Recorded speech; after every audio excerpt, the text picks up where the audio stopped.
form on this. So this does not look like the work of Todd Peterson, which, if Aaron has never argued a harassment restraining order in court, I have multiple times. So have I. And yeah, all he got was that I shall have no direct or indirect contact with petitioner. There is nothing that says that I cannot talk about him, although I am, of course, not going to talk about him. I don't want anything misconstrued. Just in the meanwhile, as soon as this is done, I will speak very candidly about what happened. But I don't really talk about Aaron that often. I will go on other shows, of course, and talk about something.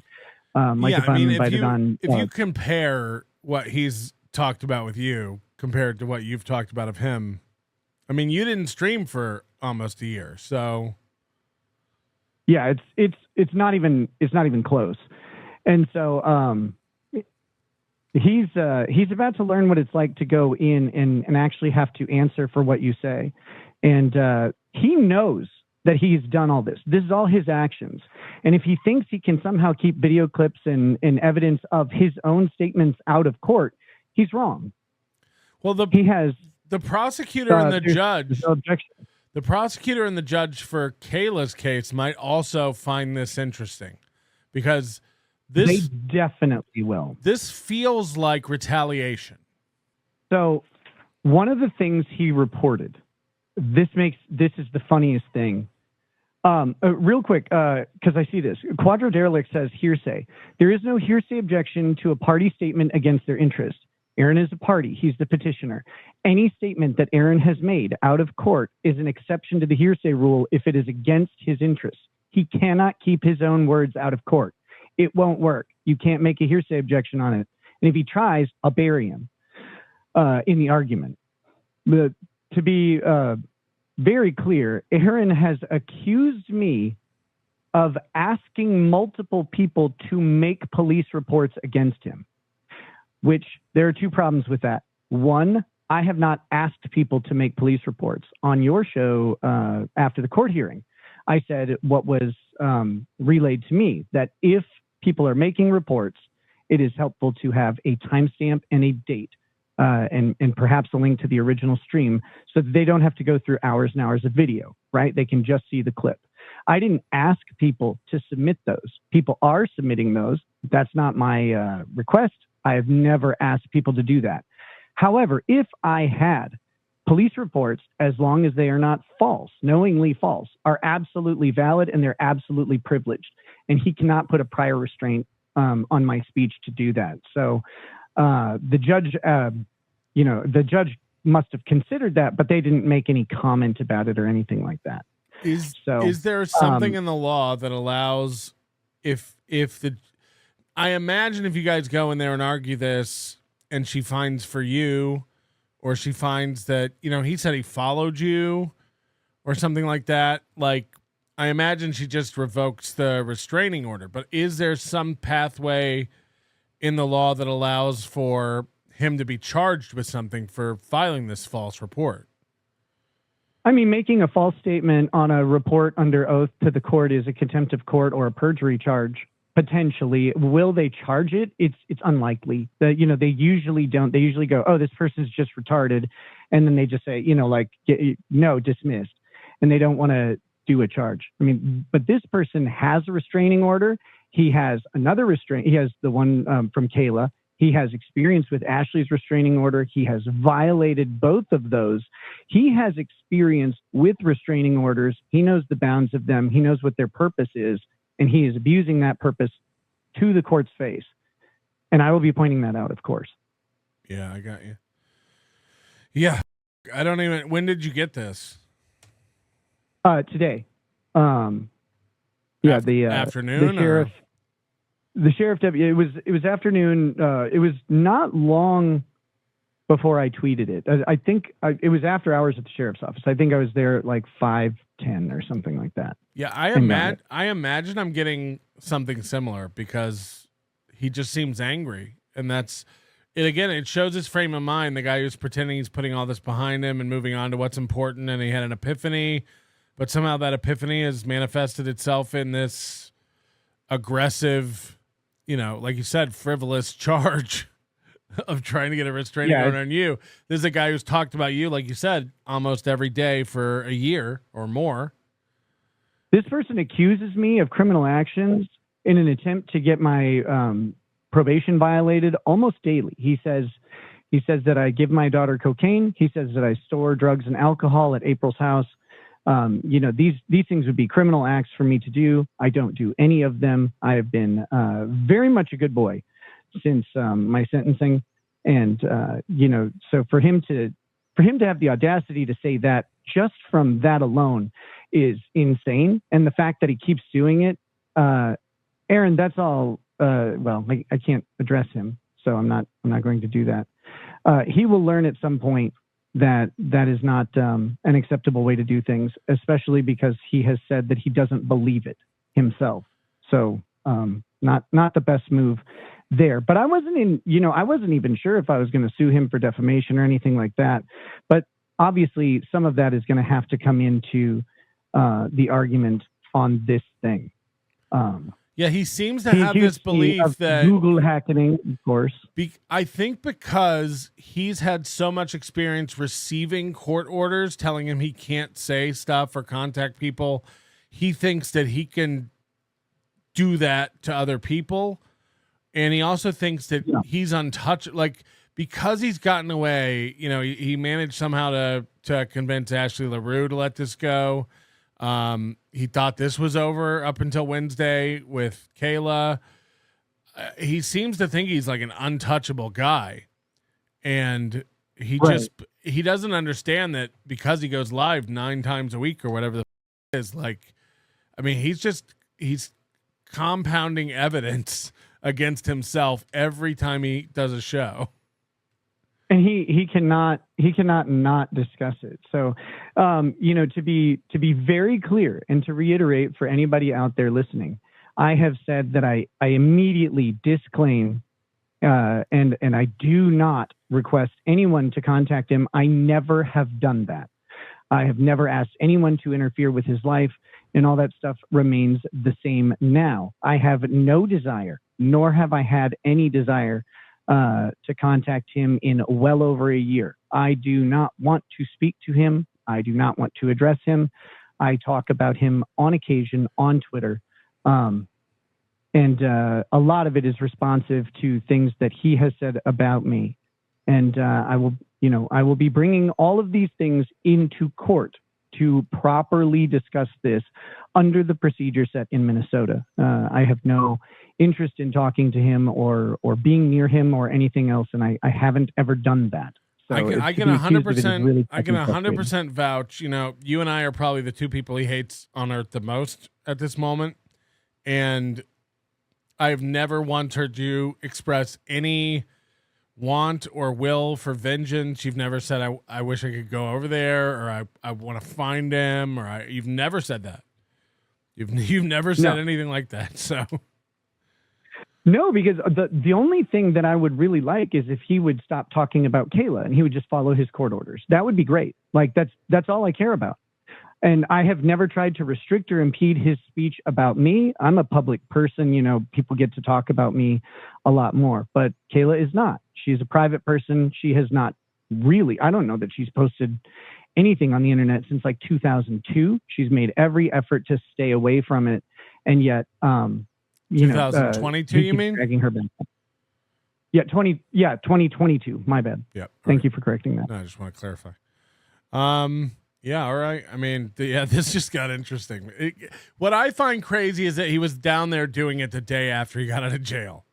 Like, it's like, right. Tell me your head's not on straight without telling me your head's not on straight. Your mind frame, your mindset is not focused on what you say it's focused on. All the good things in your life, all the positivity, all the support, your family, your kids. You're not thinking about them at all. You're thinking about, how can I get to Nick? How can I hurt Nick?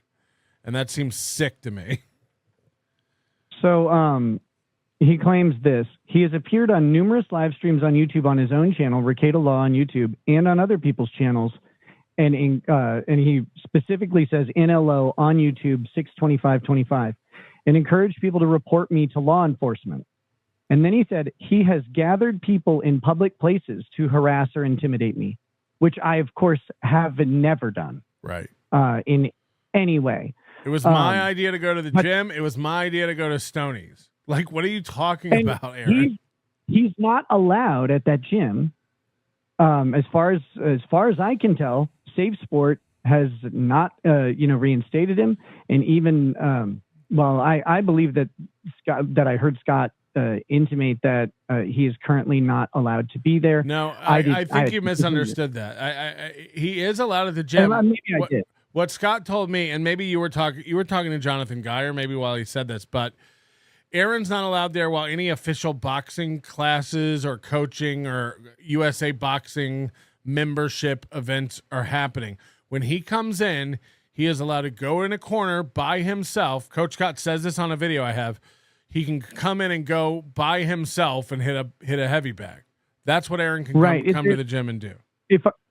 You're right. I remember him. Thanks for correcting that. I remember him saying that now, and he says like he can go. It's like one heavy bag that is not in the boxing gym. It's in the regular gym. He goes to solitary heavy bag. Right, and but I have when we went there, I told you where Aaron used to park when we were there, or when I would go with him. I did not see his car. We looked around. I didn't see his car. There was no expectation that he would be there. And like you said earlier, when we went to Stoney's, Aaron was in jail. There was no idea that Aaron was going to show up at Stoney's. So I'm not sure what businesses I have gone to in hopes that he's there. I've never gone to a business and said, hey, is Aaron here? Like, can I find him or anything like that? Like that is, I don't go to St. Cloud. Like I don't go there unless I'm taking my family to a slightly nicer dinner than you can get down here in Spicer. So, and by the way, roller skating. By the way, if he was at Stoney's when you showed up, he'd have to leave. No, he wouldn't. He doesn't have a restraining order against me, and I don't have Kayla one against him. No, but Kayla was with us, so he would have to leave. Yeah, right. But if he was there, we would have left.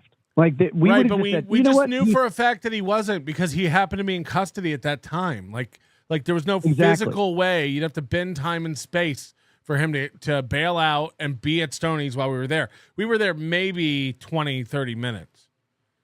Yeah, we were not there long at all. And so all of this is, of course, ludicrous, and it will. The way Minnesota does it is they just want to make sure that people are protected to the maximum. So they're very broad in their issuance of ex parte orders. And the reasoning that they come to is like, well, yeah, but they can come and if they really believe like that it's wrong, they can come and fight it. But otherwise, like, who cares if we keep them away from someone, and that's what they've done here. I don't think the judge did anything wrong. I think that his accusations won't hold up under scrutiny. But the judge gets one side of the story, and they're asked to, read it broadly and favorably for the person asking for the petition, and then the respondent has an easy and expedited process to respond. So that's what I intend to do. I'm gonna need somebody to make the Spider-Man meme where the three of them are pointing at each other, but put you, Kayla, and his face on it inside Stoney's. You have to leave. No, but technically you have to leave. But also, like, she's here, so you need to leave. I need that. You get out. No, you get out. But the only evidence that he seems to specifically cite is, well, he mentioned me being on your show on the 25th, but the other one is this text from 4/11/24. He says he made a message to me on the app Signal telling me to kill myself because I refused to come over to his house, which is not quite accurate. I wonder what that message says specifically. Well, and on the show on Wednesday, what you said was you initially said, if you're going to contact him, don't send clips and timestamps of his actual show. And then you clarified it. As a matter of fact, don't even send clips. Just don't send clips. Yeah, correct. And that was because, that's what's been relayed to me as the best way to provide information to them.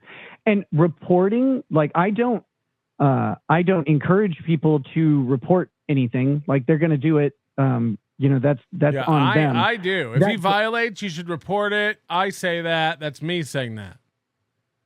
But that's just my general stance on this stuff.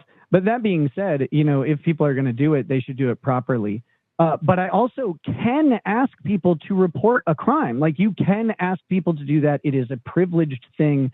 Police reports are privileged from defamation and stuff, unless you knowingly make false statements, unless you're trying to falsify something to a peace officer or to the court. That would be something you can't do. But saying, hey, if you guys see a crime, report it.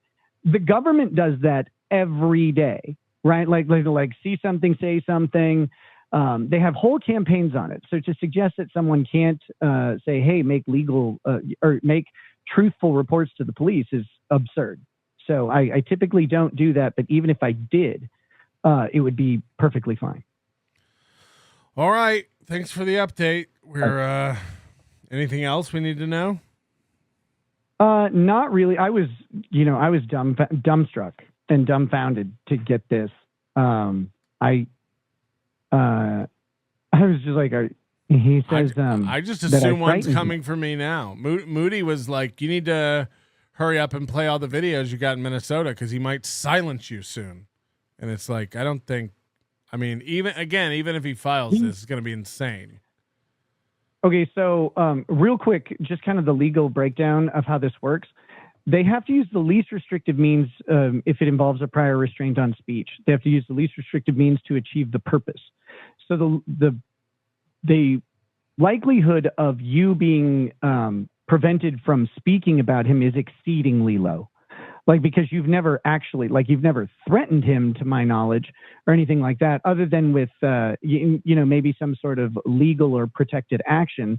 You may have said something like that. I don't catalog everything, but to my knowledge, you haven't said, I'm going to come, kill you or whatever, or anything like that. And so there shouldn't be any prior restraint on speech. So to issue a restraining order against you, when you live in a completely different state and have almost zero likelihood of being around him, and asking your state, I guess, to enforce it, the only other thing they could do is hold on to the restraining order request. And if you ever entered Minnesota again, they could serve you here and be like, now don't around. Right, but it's again, I'm allowed to attend a court hearing for I didn't do anything wrong. I'm allowed to go ask people questions, and they're allowed to kick me out of their private establishments. I asked both Scott. I asked everybody everywhere I went, if you want me to leave.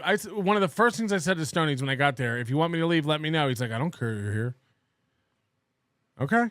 Yeah, and that's I witnessed all that, of course, at the places that I was. You went to some places that I wasn't allowed. That I wasn't allowed to go. That I chose not to go to, which is fine. And so I can't say what happened there. But every place that I saw you walk into, you were extremely cordial. You asked permission. And if the one time Stoney's where he asked you to leave and then asked everybody to leave, we all just left. Who cares? The only place that told me not to. The only place that told me not to record was Wapakata Golf Club, and I immediately hit record, and I started recording. He says, so this is amazing. He says, respondent used the victim's personal information without consent to invite, encourage, or solicit a third party to engage in a sexual act with the victim as follows. And it just has a date range of April 11th, 2024 to November 10th of 2024. Oh, he says that's when he says I accessed his Google account without authorization, divulged search histories and financial information on my X account. If respondent deletes these tweets, I have them archived. Okay. Well, once the FBI gets a hold of I don't know what this. Financial information I divulged on there at all. I don't remember doing any of that. No, but again, this made him feel better to do. I think, again, he took a big L, and the only way he can face his audience and himself is for him to get a W, and this was his way of, again, retaliating and getting a W over you. For, again, something he did to Kayla, which is insane, which is nuts. Right. But, and, the entire case, actually, I don't know if he realizes, how dumb this is, because he's opened himself up to a ton of things that I can ask for. Now, that would be hard for me to ask for before. I can't wait to watch it play out. like maybe who he's talked to about me and what he said in private messages about me and Kayla. And the judge may be interested in what comes out of a discovery request from this case. I mean, is this a case? It will be the moment I petition for the the restraining order to be vacated. He's gonna lose another phone in the lake. And yeah, I mean, I'm sure there are probably other YouTubers and stuff who are speaking behind the scenes and giving advice, and it'd be interesting to see like maybe what he said to close friends of his about a certain person. Maybe like Gino Bisconti and Keanu. Gino will probably super chat in a minute and tell us. So there's a lot that he's opened himself up to legally, and it looks like he filled this thing out on his own. It does not look like it was done by a lawyer, and I think that was probably ill-advised. Restraining orders. Well, it doesn't mean he can't get one. The minute you challenge it, he can hire an attorney. Yeah, absolutely. I wonder if he knows one who does these. Ashley's restraining order was clearly drafted by an attorney. It was very thorough, and he brought his attorney to that negotiation, got absolutely blown out of the water on it. Yeah. So we'll see. Maybe it'll be cold. That'll be funny. Or Todd Peterson. All right, Nick. But anyway, the chat's bored of you, and they're telling me I'm sweeping, so I got to let you go. Tweet me off the stream, man. Have a good night. I'll talk to you soon. Good night. Thanks for the information. Nick Rekieta, everybody. No, it is. Look, man, this is an interesting turn. Nobody saw this one coming. This is out of left field. So it's gonna be interesting to watch this one play out.